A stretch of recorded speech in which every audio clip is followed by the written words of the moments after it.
Machado de Assis, A Mão e a Luva. Capítulo 10. A Revelação. Meia hora depois, indo abrir o livro para continuar a leitura, viu Guiomar a cartinha de Jorge. Não tinha sobrecarta, era um simples papelinho dobrado, recendendo a amores. O espírito de Guiomar estava tão longe daquilo que não suspeitou nada e distraidamente o abriu. A primeira palavra escrita era o seu nome, a última era o de Jorge. O primeiro gesto de Guiomar foi de cólera. Se ele pudesse espreitá-la pelo buraco da fechadura e ver a expressão do rosto, é muito provável que se lhe convertesse em aborrecimento todo o amor que até agora nutria. Mas ele não estava ali. A moça podia traduzir fielmente no rosto os movimentos do coração. Mais um, pensou ela. Este, porém...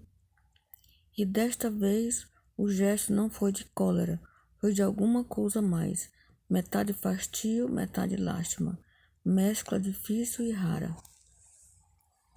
A moça ficou algum tempo quieta a olhar para o papel, sem o querer ler, como a hesitar entre queimá-lo ou restituí-lo intacto ao seu autor.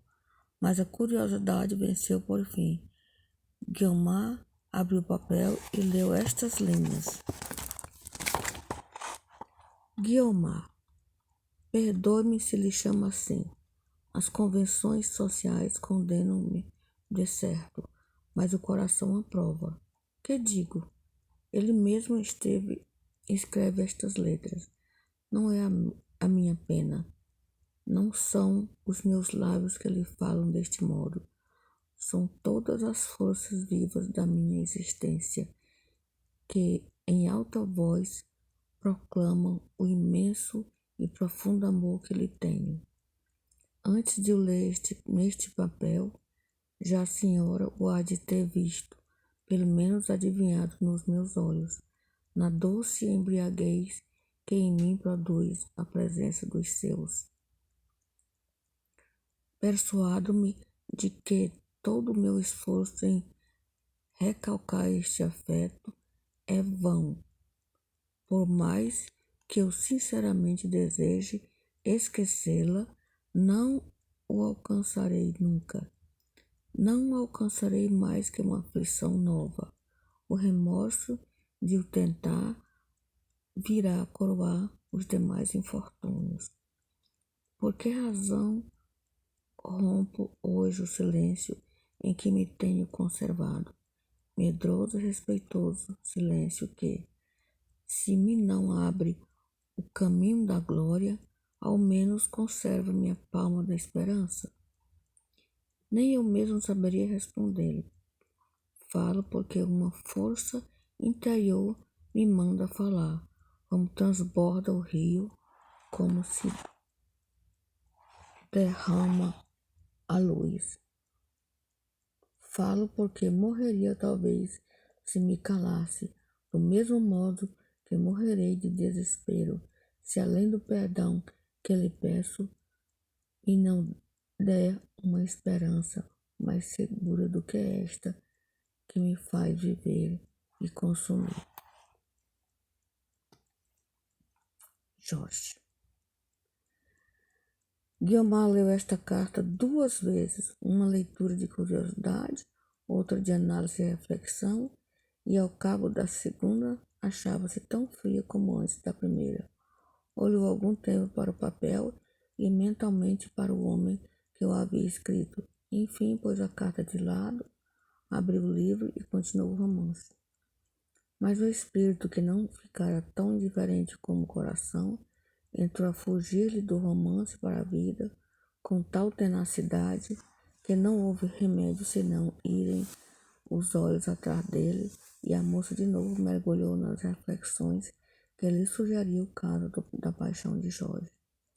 Paixão não era, não seria ao menos no sentido inteiro do vocábulo, mas alguma coisa menos ou parecida com ela, e ainda assim verdadeira. Via bem Guiomar que eu poderia ser. Até que ponto chegaria, entretanto, seu adorador, se ela o desentendesse logo? E dado o amor que a baronesa tinha ao sobrinho, até que ponto a recusa iria magoá-la? Guiomar varreu do espírito os receios que lhe nasciam de tais interrogações, mas sentiu-os primeiro, pesou antes de os arredar de si, o que revelará ao leitor em que proporção estavam nela combinados o sentimento e a razão, as tendências da alma e os cálculos da vida. Excluído o receio, voltou-lhe o riso, aquele riso interior, que é o mais involuntário e cruel, e também o menos arriscado que a gente pode dar às fatuidades humanas.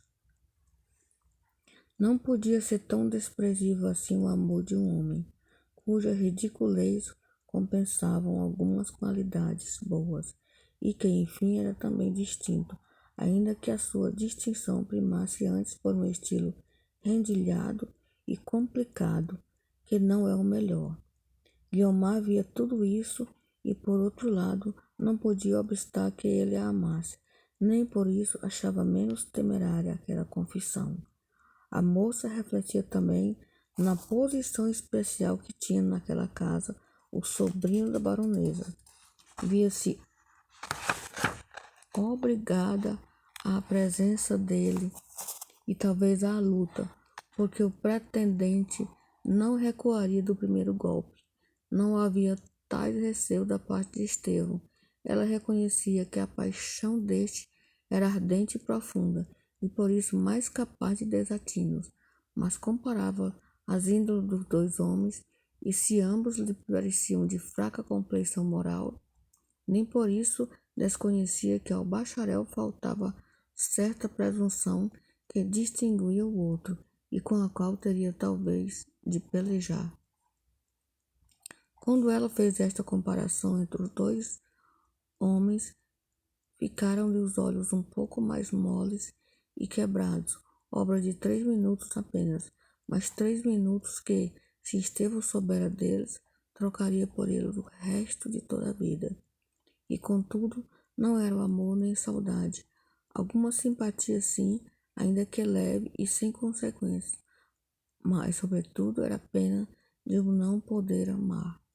Ou ainda melhor, era lástima de que tal coração não fora casado a outro espírito. Guiomar refletiu ainda muito, e não refletiu só, devaneou também, soltando pano todo a essa veleidade escura da imaginação, em que todos navegamos alguma vez na vida, quando nos cansa a terra firme e dura, e chama-nos o mar vasto e nem praias. A imaginação dela, porém, não era doentia, nem romântica, nem piegas, nem lhe dava para ir colher flores em regiões selváticas ou adormecer à beira de lagos azuis. Nada disso ela nem fazia. E por mais longe que revelejasse, levaria entranhadas na alma as lembranças da terra. Volveu assim os olhos e caíram-lhe na carta. A realidade presente não se lhe podia mostrar de pior modo. Guiomar ergueu-se irritada, lançou mão do papel e machucou-o febrilmente. Ia talvez rasgá-lo quando ouviu bater de manso à porta. "Quem é?" perguntou. "Sou eu", respondeu a voz de Mrs. Oswald. A moça foi abrir a porta, a inglesa entrou, trajada de dormir, e um vivo espanto nos olhos, que pareceu tirar-lhe a voz durante alguns segundos. Guiomar, assustada, perguntou: "Que é? Aconteceu alguma coisa na minha madrinha?" "Longe vá ao agouro", exclamou a inglesa. "Não lhe aconteceu nada. A senhora baronesa dorme naturalmente sono solto. Venho porque do meu quarto pareceu ouvir rumor de passos aqui, e depois vi luz. Pensei que tivesse algum incômodo, mas, pelo que vejo", continuou a inglesa, deitando os olhos para a mesinha em que pousava o livro aberto, "pelo que vejo, ainda não acabou de ler o seu romance." "Não li ainda uma linha, depois que me recolhi", respondeu Guiomar, cravando os olhos no rosto da inglesa, como tomara de um pensamento súbito. Deveras. Li outra coisa, continuou a moça. Li este papel. Mrs. Oswald inclinou-se para ler também o papel, que aliás adivinhou qual fosse. Guiomar atirou sobre a mesa. Não precisa, disse ela. É uma declaração amorosa. De quem? Perguntou a inglesa, abrindo os olhos, espantados e obedientes. Leia o nome. Mrs. Oswald leu a assinatura da carta que a moça de novo lhe apresentava. Naturalmente, continuou Guiomar, há nisto obra sua. Minha? Interrompeu a outra, com um pouco mais rispidamente do que costumava falar. Guiomar ainda tinha ido sentar-se, o pezinho impaciente batia no tapete, com um movimento rápido e regular, cruzara os braços sobre o peito, fitando a inglesa com os olhos em que se podia ler a viva exacerbação do espírito. Seguia-se curto silêncio. Mrs. Oswald puxou contra a cadeira e sentou-se perto da moça. Por que há de ser injusta comigo? Disse ela, dando à voz um tom melífluo e suplicante. Porque não há de ver as coisas como elas naturalmente são. O que há nisto é uma coincidência curiosa, mas nada mais. Se lhe falei em semelhante coisa algumas vezes, foi porque eu mesma percebi o amor que lhe tem o Sr. Jorge.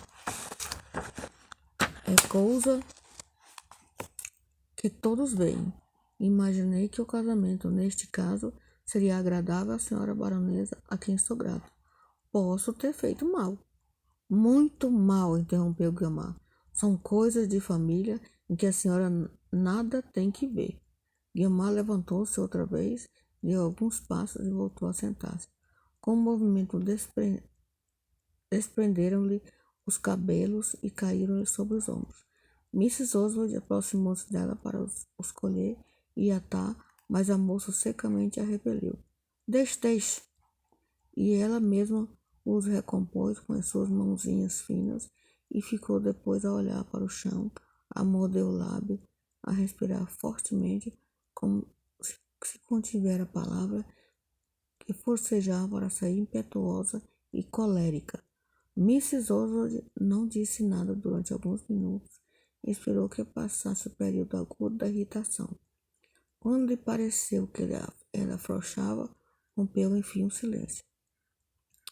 Fiz mal, não há dúvida, mas a intenção não podia ser melhor. Talvez não me creia. Paciência. O que lhe peço, nem lhe peço. O que eu acredito piamente é que não me há de atribuir algum interesse de ordem. Mrs. Oswald fez uma pausa para dar aberta ao protesto de Guiomar, mas Guiomar não protestou. Quero dizer, não protestou de viva voz. Fez apenas um gesto negativo, bastante a satisfazer os melindres da inglesa. A moça foi sincera, não atribuía realmente a nenhum interesse vil pecuniário à ação de Mrs. Oswald, nem por isso a absolvia. Não só porque ela viria concorrer talvez para uma crise penosa, mas também, bom é notá-la outra vez, porque a condição da inglesa naquela casa era relativamente inferior. A inglesa continuou a falar em defesa da própria, a justificar miudamente os bons sentimentos do coração e a prometer que deixava por não todo aquele negócio, a seu juízo, o melhor que a moça podia fazer. A experiência da vida, concluiu ela, devia ter me convencido de que o melhor de todos os sentimentos é um egoísmo quieto e calado. Enquanto ela falava assim, Guiomar parecia volver à tranquilidade habitual. A mudança foi, não súbita, mas um pouco mais rápida do que devera ser, tratando-se de um espírito como o dela, em que as impressões não eram superficiais nem momentâneas. Havia até uns toques de afabilidade no rosto e na voz, quando ela começou a falar, o que revelaria talvez ser aquela mudança muito voluntária e meditada. Está bom, Mrs. Oswald. O que passou, passou. Sinto que as coisas chegassem a este ponto e que ele se lembrasse de escrever semelhante carta, confessando uma paixão que acredito sincera, mas a que meu coração não pode corresponder. Amores não se encomendam, como vestidos Sobretudo, não se finge, ou não se deve fingir nunca.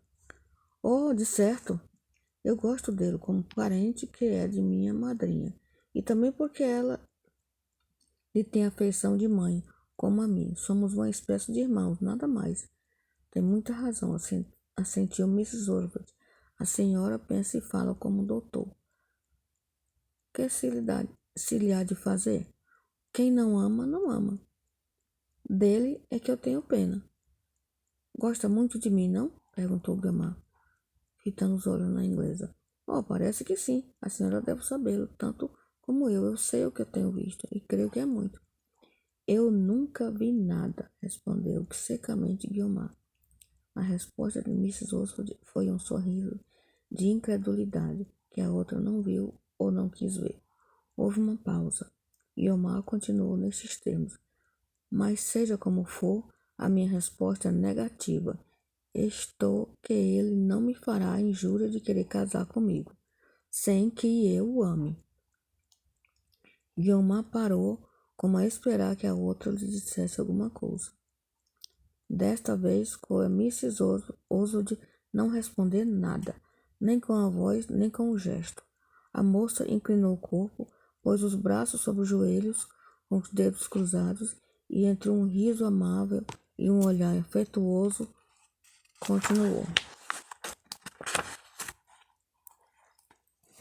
A senhora podia, se acaso ele alguma vez lhe falou nisso, ou vier falar-lhe, podia dissuadi-lo de tais ideias, dizendo-lhe simplesmente a verdade e dando-lhe conselhos, os conselhos que a senhora há de saber dar, e que ele aceitará de certo, porque é um bom coração, um caráter estimável. Oh, excelente, um moço excelente. E as duas ficaram a olhar uma para a outra. Guiomar sorri, mas de um sorriso que era uma contração voluntária dos músculos e que a inglesa a fazer um rosto de piedade, adoração e pena e muita coisa junta, que a moça só começou a compreender quando ela rompeu o silêncio desse modo. Estou a duvidar se devo dizer-lhe o resto. O resto? Perguntou Guiomar admirada. Por que a mais? A inglesa aproximou a cadeira. Guiomar endireitou o busto e esperou ansiosa a revelação. Se revelação era, que ele ia fazer Mrs. Oswald? Esta não falou logo. Era razoável hesitar um pouco, lutar consigo mesma, antes de dizer alguma coisa. Enfim, com um movimento de quem ajunta as forças todas e as emprega uma coisa superior à coragem usual. Dona Guiomar, disse ela, pegando-os nas mãos, ninguém pode exigir que se case sem amar o noivo. Seria, na verdade, uma afronta. Mas o que lhe digo é que o amor, que não existe por hora, pode vir mais tarde. E se viesse, seria uma grande fortuna. Mas acabe, interrompeu a moça com impaciência. Seria uma grande fortuna para a senhora, para ele. Ouso dizer que para mim, que os estimo e adoro, mas sobretudo para a senhora baronesa. Como assim? Disse Guiomar. Olhe, para ela seria a maior fortuna da vida, porque é hoje o seu mais entranhado e vivo desejo, o seu desejo verdadeiramente da alma. A senhora está certa disso? Certíssima. Não creio. Não vejo nada que... Creia, deve crer. Se me promete nada dizer desta nossa conversa, nem fazer suspeitar por nenhum modo o que lhe estou contando. Fale. Pois bem, continuou Mrs. Oswald, abaixando a voz como se alguém pudesse ouvi-la na solidão daquela alcova e no silêncio profundo daquela casa que toda dormia. Pois bem, eu lhe direi que por ela mesma tive notícia desse seu desejo. Quando eu percebi a paixão do Sr. Jorge, falei nisso a sua madrinha, garcerejando na intimidade que ela me permite, e a senhora baronesa, em vez de sorrir, como eu esperasse que fizesse, ficou algum tempo pensativa e séria, até que rompeu nestas palavras. Oh, Guiomar, se Guiomar gostasse dele e viessem a casar-se, eu seria completamente feliz. Não tenho hoje outra ambição, na terra. Há de ser a minha campanha. Minha madrinha disse isso? Perguntou Guiomar. Tal qual. A resposta que eu dei foi que o casamento não era impossível e que nada mais natural do que virem a amar-se duas pessoas a princípio indiferentes. O amor nasce muitas vezes do costume. Guiomar já mal ouviu o que ele estava dizendo à inglesa. Se ainda olhava para ela, era com olhos indecisos e empanados, de quem vai toda absorvida em pensamentos íntimos. Foi desde esse dia, continuou Mrs. Oswald, que me pareceu conveniente falar-lhe algumas vezes nisso, sondar-lhe o coração, ver se ele favorecia o sonho de sua madrinha, tornando feliz toda esta casa. Fiz mal ao convênio, mas a intenção era a mais respeitável e santa deste mundo. De certo, murmurou Guiomar. Mrs. Oswald pegou-lhe numa das mãos e beijou afetuosamente. Guiomar não a repeliu, nem sequer pareceu dar-lhe de ternura da inglesa. As duas olharam-se um breve minuto, sem dizer nada, como a lerem na alma uma da outra. Guiomar não tinha experiência nem a idade da inglesa, que podia ser sua mãe, mas a experiência e a idade eram substituídas, como sabe o leitor, por um grande tino e sagacidade naturais. Há criaturas que chegam aos 50 anos sem nunca passar dos 15, tão simples, tão cegas, tão verdes, as compõe a natureza. Para estas, o crepúsculo é o prolongamento da aurora. Outros não, amadurecem na sazão das flores, veem ao mundo com a ruga da reflexão no espírito, embora sem prejuízo do sentimento que nelas vive e influi, mas não domina. Nestas o coração nasce enfreado, troa largo, vai a passo ou galopa, como o coração que é, mas não dispara nunca, não se perde, nem perde o cavaleiro. O que a afilhada da baronesa buscava ler no rosto de Mrs. Oswald era se efetivamente a madrinha nutria aquele desejo, ou se tal revelação não era mais do que um embuste. O leitor sabe que era verdadeira, mas admitirá, sem dúvida, que a moça só depois de muito interrogar e examinar lhe desse fé. Creio, enfim, eu creio, porque era verossímil. Creio porque a inglesa não se arriscaria a qualquer indiscrição da parte dela que de todo a desmascararia. Parece-me, disse Mrs. Oswald, que não fiz mal em lhe dizer tudo o que sabia. Conselhos não lhe dou nenhum. O melhor deles não vale a voz do próprio coração. O seu é puro e reto. Consulte-o de boa vontade e verá se há nele indiferença ou se alguma faísca. Eu sei, interrompeu Guiomar. Não me lembrou consultá-lo nunca. Faz mal. Ele é o relógio da vida.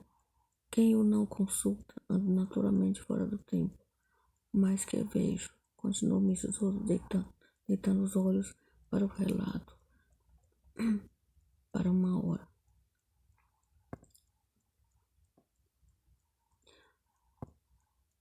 Naquele outro relógio faltam 10 minutos para uma hora. Uma hora, que diria a senhora baronesa, se soubesse que ainda estamos aqui de conversa. Retiro-me. Deus lhe dê um sono sossegado e, sobretudo, a faça feliz como merece. Não lhe recomendo juízo, porque eu tenho de sobra. Adeus, até amanhã. E Mrs. Oswald saiu a pé, antepé, em direção ao quarto. Guiomar ficou só, ali sentada ao pé da cama, ao ver o passo surdo e cauteloso da inglesa. Quando o som morreu de todo e o silêncio da noite volveu ao que era, profunda e sepulcral, a moça deixou cair os braços na cama e a cabeça nas mãos, e um suspiro desentranhou-lhe do peito, longo, ruidoso, magoado, o primeiro que o leitor lhe ouve desde que a conhece. E enfim essas palavras arrancadas da alma, tão doloridas, e a dizer, tão lacrimosas vinham nela. Oh, meus sonhos! Não chorou. A alma dela era das que não têm lágrimas, enquanto lhe restam forças. Os olhos estavam secos e firmes quando ela os ergueu das mãos. O rosto tinha vestígio do abalo, mas não havia nele desânimo, menos ainda desespero.